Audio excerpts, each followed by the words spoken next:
Asabri Taspen borong saham, ini syarat Sri Mulyani. Kejahatan kasus korupsi yang mencapai 22,78 triliun pada perusahaan pengelolaan dana pensiunan, TNI, Polri, dan PNS, Kementerian Pertahanan, PT Asabri Persero, membuat Menteri Sri Mulyani mengeluarkan aturan khusus investasi dana pensiun.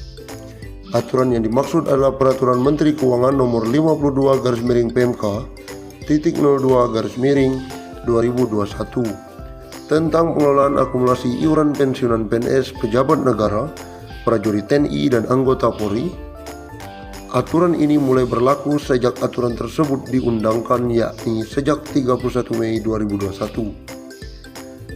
Direktur Jenderal Anggaran Kementerian Keuangan Isa Ratmawarta tak menampik aturan tersebut dikhususkan untuk Taspen dan Asabri.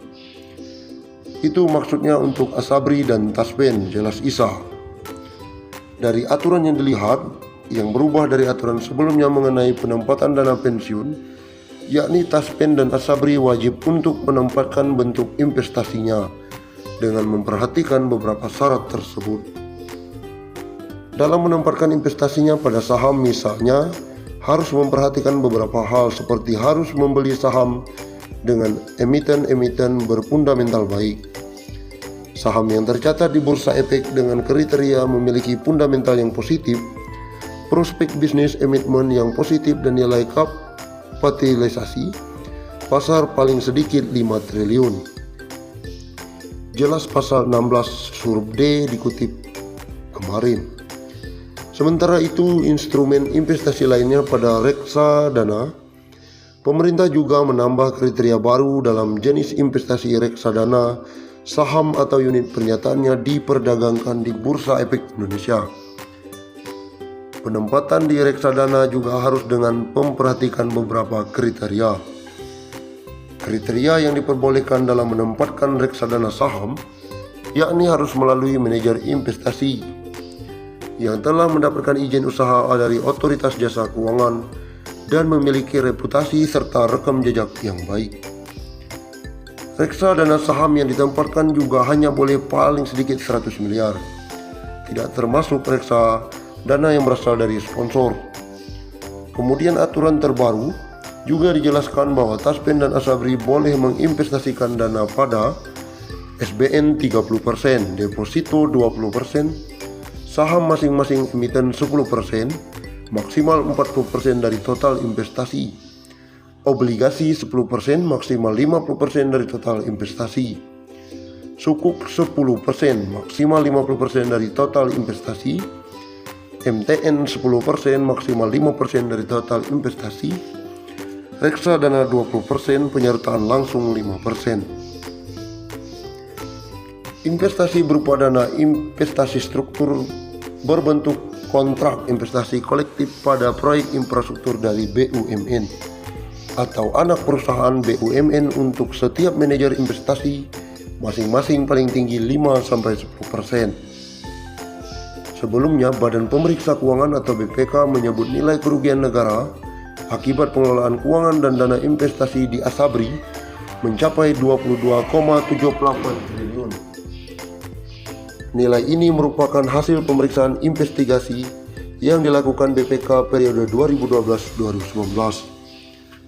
Kerugian tersebut disebabkan salah satu pengelolaan keuangan dan penempatan dana investasi dalam bentuk saham dan reksadana. Simak update terbaru rencana pensiunan PNS dapat 1 miliar. Menteri Pendayagunaan Aparatur Negara dan Reformasi Birokrasi Cahyokumolo mengemukakan pemerintah memutuskan untuk menunda lebih lanjut pembahasan skema dana pensiunan PNS yang akan diterapkan dengan jumlah iuran pasti atau purely funded pada tahun 2021 ini. Lewat aturan ini, pensiunan PNS bisa kantongi 1 miliar rupiah. Belum ada pembahasan lagi, konsentrasi COVID dulu, kata Cahyo saat berbincang dengan CNBC Indonesia beberapa waktu lalu. Diketahui, skema dana pensiun yang diterapkan selama ini ialah dengan istilah pay as you go. Rencana perubahan skema pensiunan purely funded memang dilakukan sebagai salah satu langkah untuk memberikan uang pensiunan yang lebih besar kepada para abdi negara yang telah habis masa kerjanya. Terlebih, skema ini akan mengurangi beban anggaran pendapatan dan belanja negara. Saat ini, APBN harus mengucurkan dana sekitar 120 triliun setiap tahunnya untuk pembayaran pensiunan PNS TNI Polri yang berjumlah 3,1 juta orang.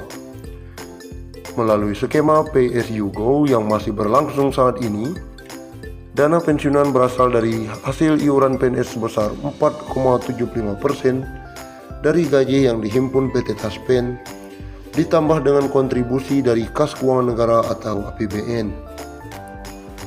Sementara itu, jika menggunakan skema pilih pundit, uang pensiunan yang diterima PNS akan lebih besar, karena iuran yang dikenakan adalah persentase dari take home pay yang berjumlah lebih besar.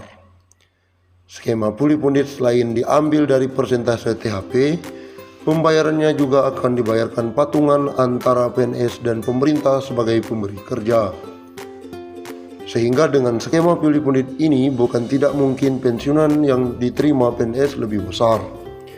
Bahkan catatan Kemenpan RB, pegawai eselon 1 di kementerian bisa mendapatkan pensiunan hingga 20 juta per bulan.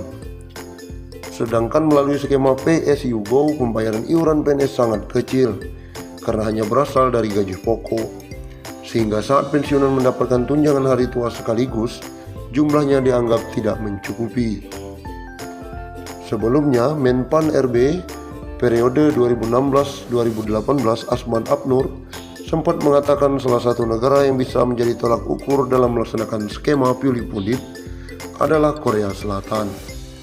Menurut Asman, negara ginseng tersebut memberlakukan dana pensiunan sebesar 20% dari gaji pokok, di mana 10% dibayar pemberi kerja dan 10% dibayarkan oleh PNS. Skema ini dianggap lebih baik dalam memberikan dana pensiun. Sebagai contoh, uang pensiun yang diterima PNS Korea Selatan mencapai 4.000 US dollar per bulan, sementara pensiunan yang diterima 350 US dollar per bulan. Tapi catat, mereka bukan memotong gaji, tapi masing-masing pemberi kerja atau pemberi kerja membayar iuran. Akumulasi semua total yang dicadangkan akan dikembalikan saat pensiun, ujarnya kala itu. Lalu, apakah rencana